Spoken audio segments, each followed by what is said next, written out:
Assalamualaikum warahmatullahi wabarakatuh. Kembali lagi bersama saya Ridwan Hasim di channel Pendidik Petualang. Di video kali ini saya akan membahas tentang pengumuman rencana seleksi guru pegawai pemerintah dengan perjanjian kerja atau PPPK atau juga P3K tahun 2021. Nah, ini berdasarkan rilis resmi dari Kementerian Pendidikan dan Kebudayaan. Ya, jadi saya langsung mengambil sumber yang dapat dipercaya tanpa saduran. Oke, di sini Kemendikbud yang pertama memaparkan alasan mengapa seleksi guru P3K dibuka. Nah, berdasarkan data pokok pendidikan, Kemendikbud mengestimasi atau memperkirakan ya bahwa kebutuhan guru di sekolah negeri mencapai 1 juta guru. Itu di luar guru PNS yang saat ini sedang mengajar.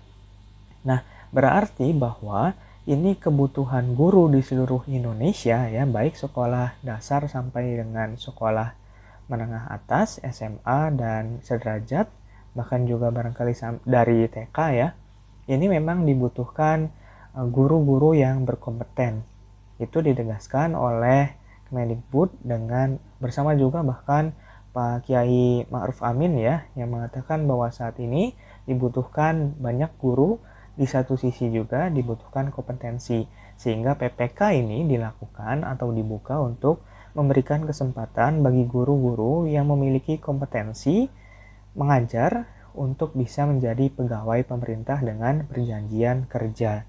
Maka mekanismenya diatur kurang lebih mirip seperti dengan PNS. Hanya memiliki keistimewaan, misalkan guru yang bersangkutan boleh ya, tidak dibatasi oleh umur. Jadi boleh meskipun umurnya akan pensiun di tahun mendatang, itu tidak masalah karena ini diatur dalam perjanjian kerja.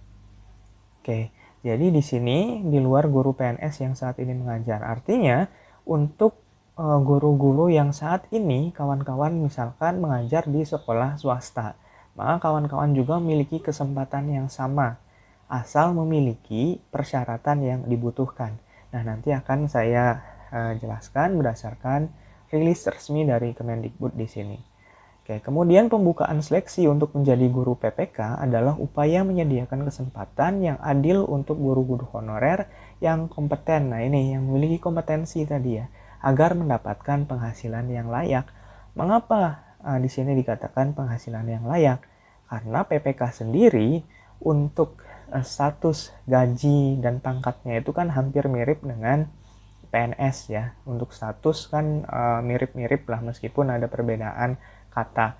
Tapi untuk gaji sendiri ini kurang lebih sama dengan PNS. Yang membedakan adalah untuk PPK sendiri tidak memiliki tunjangan pensiun ya, sedangkan PNS kan memiliki.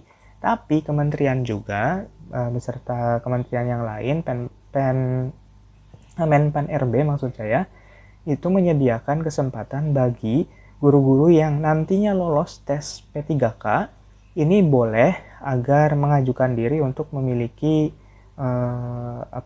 penghasilan ketika sudah pensiun nanti ya, tunjangan hari tua, asal mau agar penghasilannya juga dipotong tiap bulannya, jadi seperti menabung aja lah gitu ya.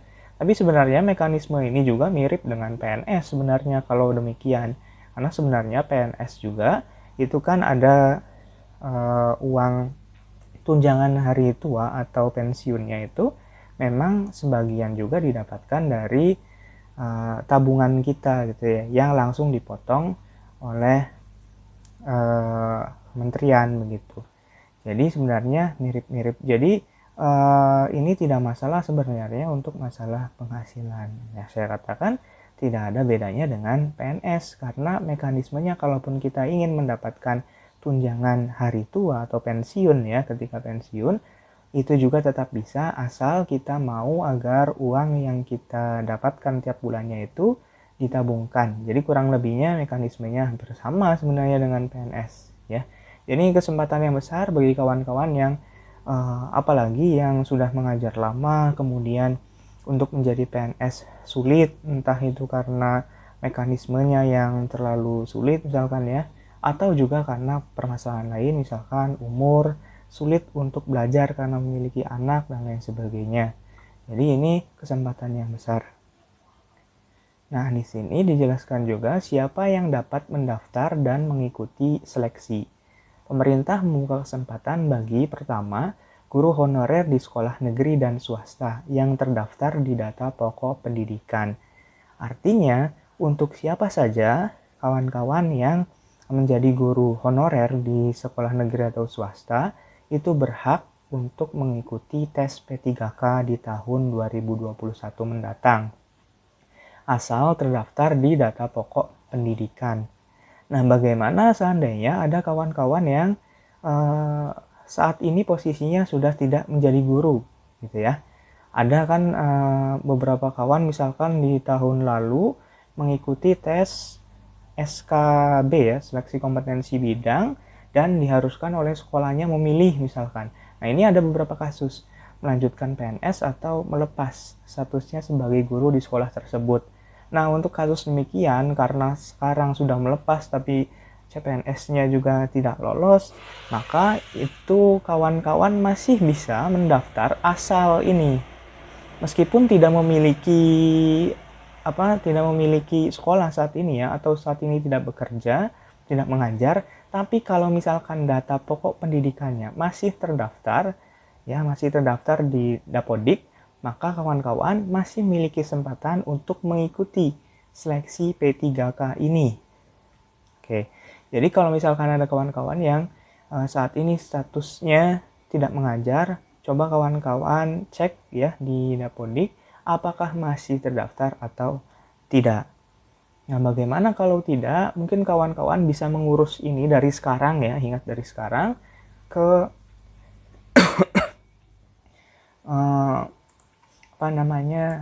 bagian pendidikan di kabupaten atau kota di wilayah tempat tinggal kawan-kawan bekerja dulu ya.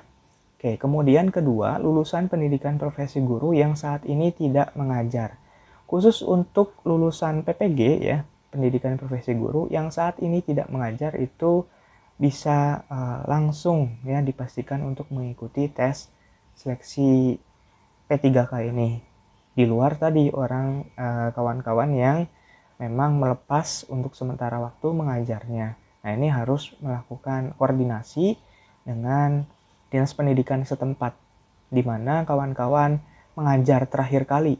Nah, itu jadi harus dikoordinasikan mulai dari sekarang, jangan menunggu nanti, karena ya masalah waktu ini kan memang kabar-kabarnya kan Maret ya, itu kita mungkin menilainya masih lama, tapi waktu sekitar 4-5 bulan itu sesungguhnya 4 bulan ya bahkan itu sungguh sesuatu yang cepat kalau kita berbicara tentang proses administrasi. Maka persiapkan dari sekarang ya.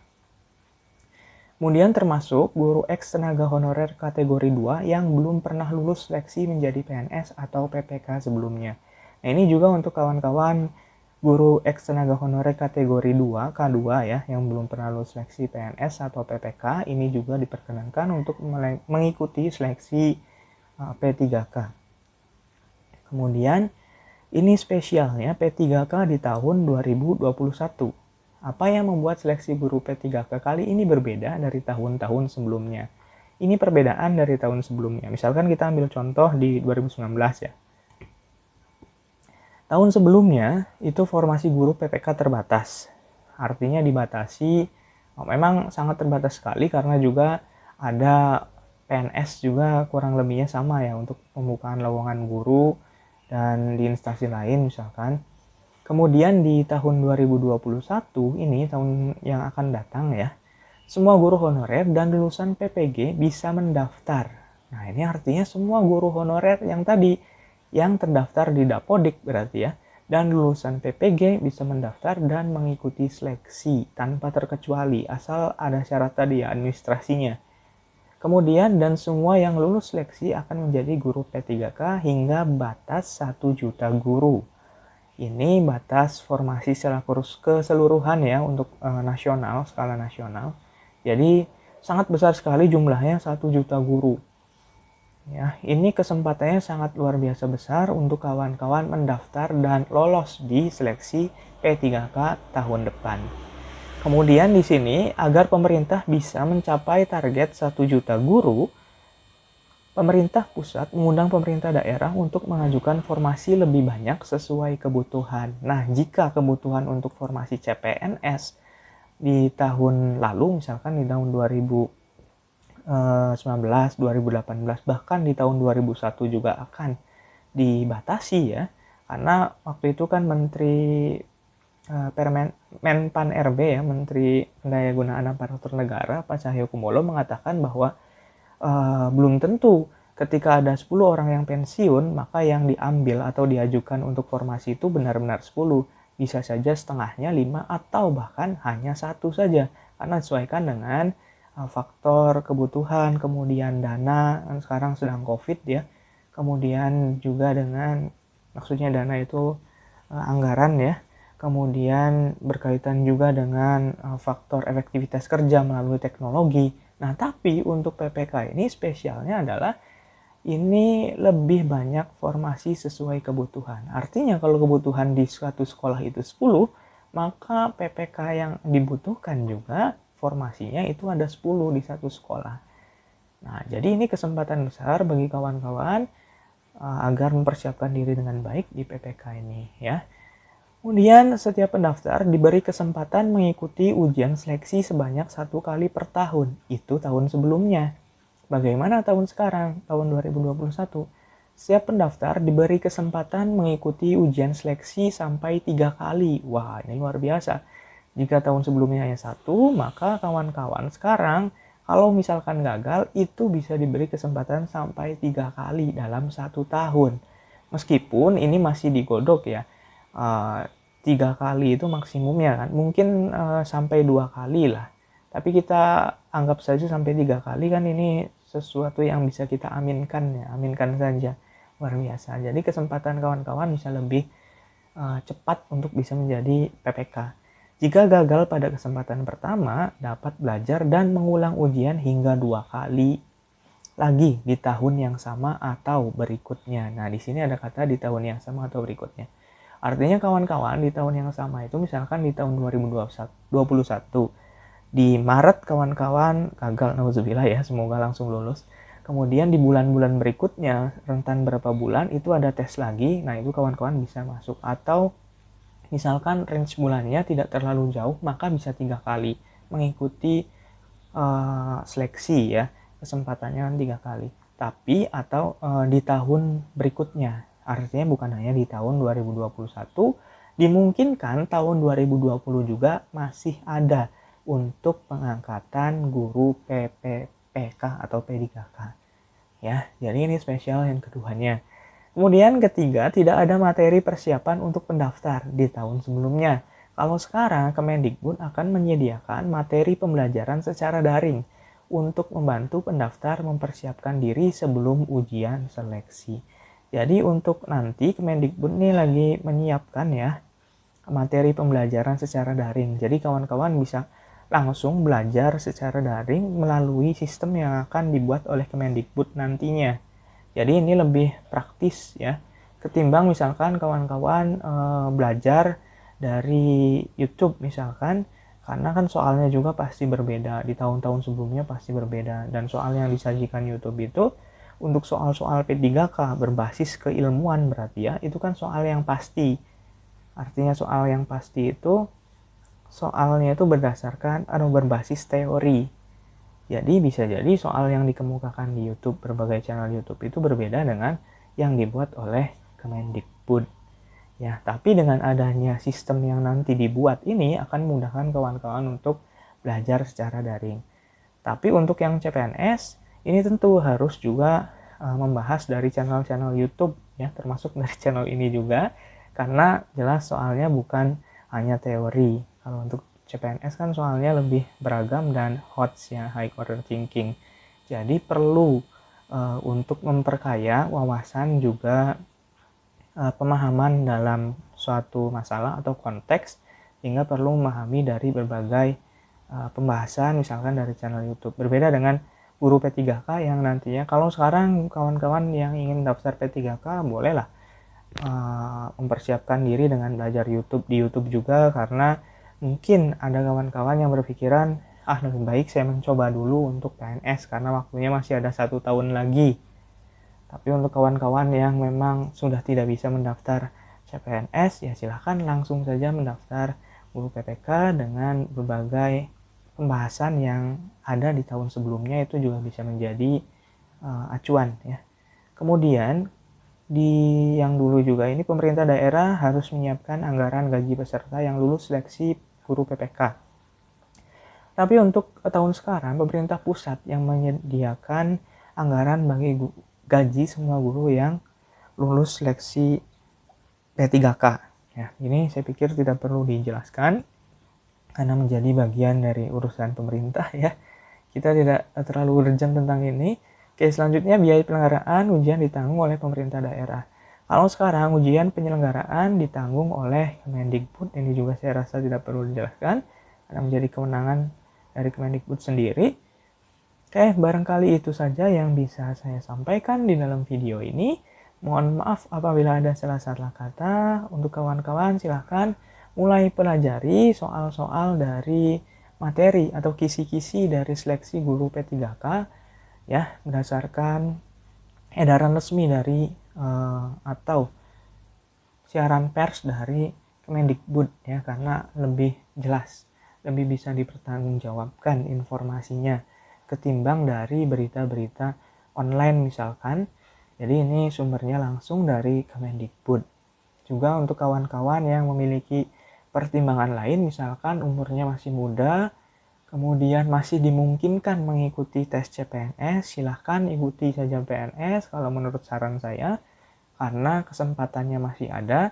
Toh PPK juga di tahun mendatang, bukan hanya di tahun 2021, itu dimungkinkan masih dibuka. Jadi yang masih muda ini ya silahkan bisa memilih lah.